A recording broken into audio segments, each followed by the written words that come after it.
It is open enrollment season and healthcare.gov marketplace is open, and so are many employer plans, but the selection process can be overwhelming. And here today to make it easier for you is Beth Moody from the Welch Group. Thank you for being with us today. You're welcome. So let's start off by talking about open enrollment. I know you can make changes throughout the year if there are certain qualifying events, but this is the main time when we can sort of make elections for healthcare, right?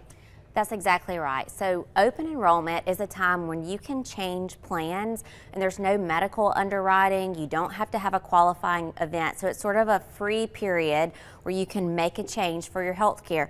And like you mentioned earlier, there are times throughout the year if you miss open enrollment, although don't do it. If you miss open enrollment, there are some exceptions. Like if you have a job change, you move to a new state or county, you get married, you have a baby. So you lose coverage. So there's ways to get it, but open enrollment is going to be your best time. And there's different ways, I guess. You can do it through your employer or you can do it through healthcare.gov, right? Yeah, so I'll start with the employer, and every employer has a different open enrollment period. Just for example, my company, we do it in the summertime, but a lot of them are at the end of the year. So just check with your employer when that is. And if you're not sure, that's an even better reason to ask because you want to make sure you don't miss it. But for individual plans or family plans, whether you get those directly from the company or you go through healthcare.gov, there's a couple of dates to remember. So open enrollment just started. It opened up on November 1st, so on Saturday, and there's two deadlines. So if you want your coverage to start January 1st, then you want to sign up by December 15th. Okay. If you're okay with your coverage starting February 1st, or maybe you forget, you have till January 15th for that February 1st enrollment. So there's a couple of dates there to remember. Okay, that's good. Now, what should we be looking for as we're trying to choose a plan? So some of the things that I recommend people look for are, are your doctors in network still, and that changes. It could change year to year.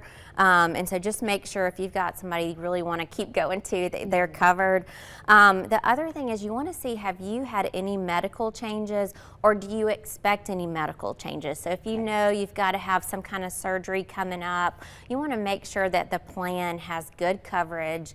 Even if the premium's higher, if it covers your surgery better, it may make sense to change. Are your prescriptions covered by your plan? You want to make sure that there's no changes there, nothing kind of went out of coverage. And then, we're going to talk about this in a minute, but do you qualify for a subsidy to help offset the cost?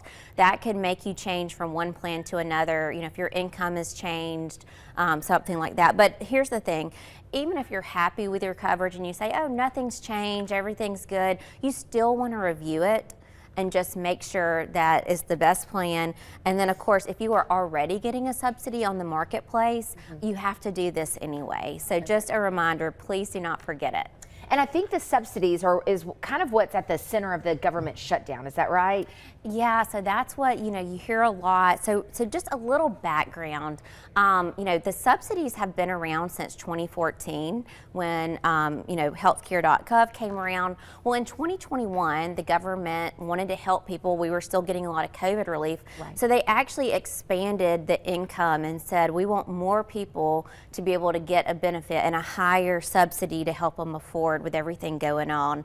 And so when they did that in 2021, they actually said at that time that at the end of 2025, those would expire and go back to the old rates. So this has been on the table for a while. Okay. And if Congress doesn't act and do something to extend the higher subsidies, then people are going to see their premiums go up. The premium was always the same. It's really more the subsidy that is the issue here. And so, I would say for people who are expecting to get a subsidy, this is even more important to check out the coverage, make sure you're getting good coverage.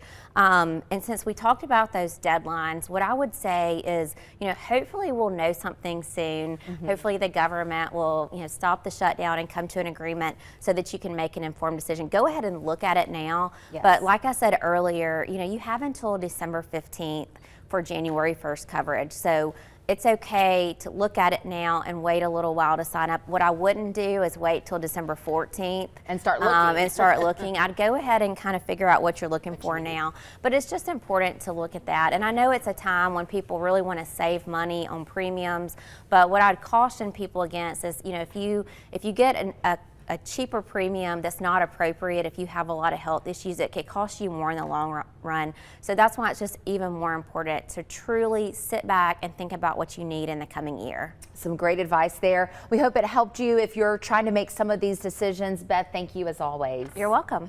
Coming up on Now at 11.